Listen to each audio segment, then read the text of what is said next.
அதனால் my dear virtual warriors, இதை வந்து சாதாரணமாக எடுத்துக்காதீங்க. இது எல்லாருக்குமே அந்த ஃபார்ம் போய் ரீச் ஆகணும். இதில் ரொம்ப உறுதியாக இருங்க. அதையும் மீறி உங்களுக்கு அந்த ஃபார்ம் கிடைக்கலன்னா இருக்கவே இருக்கும் ஆன்லைன். தேர்தல் ஆணையம் அந்த வெப்சைட்டில் போய் அந்த ஃபார்மை டவுன்லோட் பண்ணி நீங்கள் ஃபில்அப் பண்ணி சப்மிட் பண்ணலாம். உங்கள் வீட்டில் இருக்கிறவங்களுக்கு நீங்கள் செஞ்சு கொடுங்க, பக்கத்து வீட்டில் இருக்கிறவங்களுக்கு செஞ்சு கொடுங்க, தெரிஞ்சவங்களுக்கு, தெரியாதவங்களுக்கு, பழகினவங்களுக்கு, பழகாதவங்களுக்கு எல்லாருக்குமே நீங்கள் தயவு செஞ்சு கொடுங்க. அண்ட் ரொம்ப முக்கியமாக நம்ம ஜென்சி கிட்ஸ், நம்ம ஃபஸ்ட் டைம் ஓட்டர்ஸ், நம்ம புது வாக்காளர்கள், நம்ம நண்பா நண்பிகள், அவங்க ரொம்ப கேர்ஃபுல்லாக இருக்கணும். நான் ஆல்ரெடி சொன்ன மாதிரி உங்களுக்கான ஃபார்ம், அந்த ஃபார்ம் நம்பர் 6, அதை கரெக்டான டீட்டெயில்ஸோட கரெக்டான உங்கள் டாக்குமெண்ட்ஸை வச்சு அதை சப்மிட் பண்ணுங்கள். ஏன்னா வரப்போகிற தேர்தலில் நீங்கள் தான், அந்த ஜென்சி வாக்காளர்கள் தான் மிக முக்கியமான ஒரு ஃபோர்ஸ் அப்படின்றது எல்லாருக்குமே தெரிஞ்ச ஒரு விஷயம்.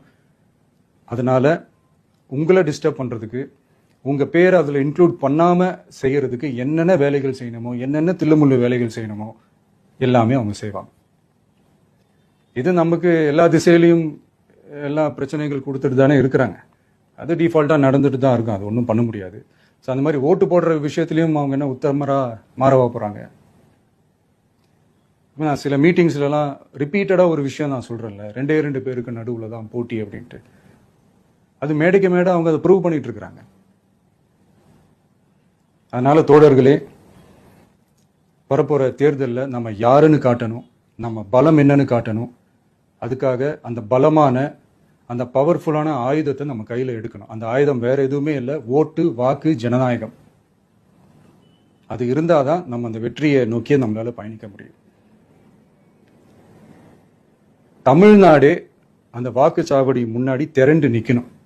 அதை பார்த்துட்டு தமிழ்நாடே தமிழக வெற்றி கழகமா, இல்லை தமிழக வெற்றி கழகம் தான் தமிழ்நாடா அப்படின்ற மாதிரி இருக்கணும். வீடுன்னு ஒன்று இருந்தால் தான் ஓடு மாற்ற முடியும்னு அறிஞர் அண்ணா அவர்கள் சொல்லியிருக்கிறாங்க. அந்த மாதிரி ஓட்டுன்னு ஒன்று இருந்தால் தான் இந்த நாட்டையே காப்பாற்ற முடியும்.